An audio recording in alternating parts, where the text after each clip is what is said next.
My name's Craig Burns, and I'm the band director at Bushnell Prairie City High School in Bushnell, Illinois. Every year, band directors and music students have to deal with the fact that countless hours of instruction and rehearsal time are going to be lost due to malfunctioning instruments. So today, I'm going to show you how to save some of those lost hours. One of the most frustrating repairs a band director has to deal with is a broken string on a French horn valve.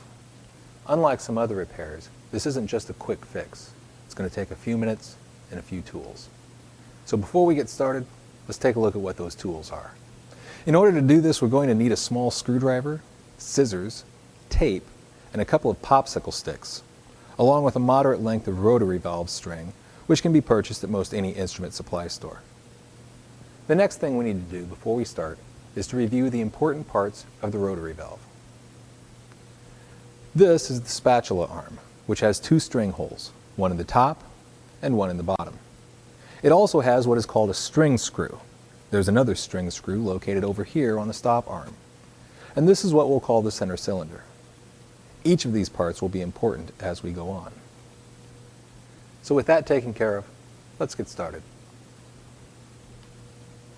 The first step in stringing a rotary valve is to remove the broken string.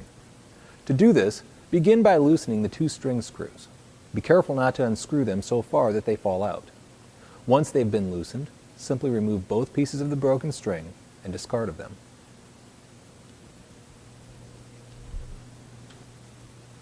Now, one of the hardest aspects of stringing a French horn valve is getting the keys to align properly. This can be made a lot simpler by using two popsicle sticks and some tape.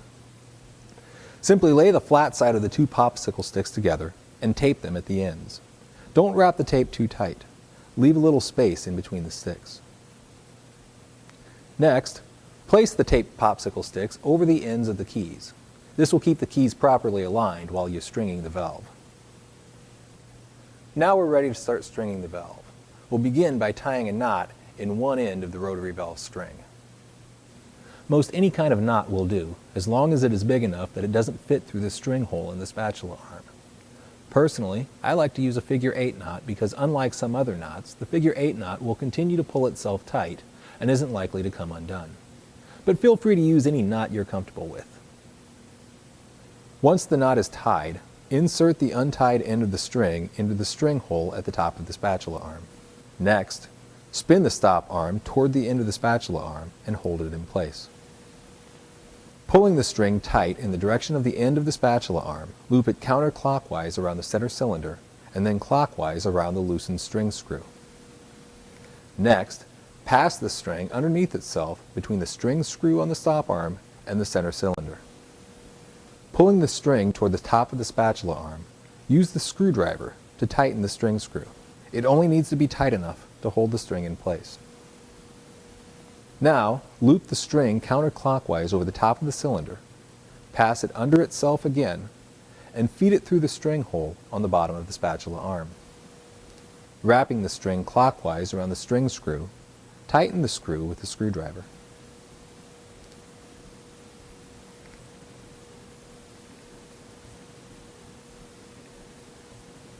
Finally, use the scissors to trim the end of the string, leaving approximately 1.5 inches of excess, just in case you need to restring the valve later. The only thing left to do now is remove the popsicle sticks and test the valve. And there you go. How to restring a French horn valve. Hope you found this helpful.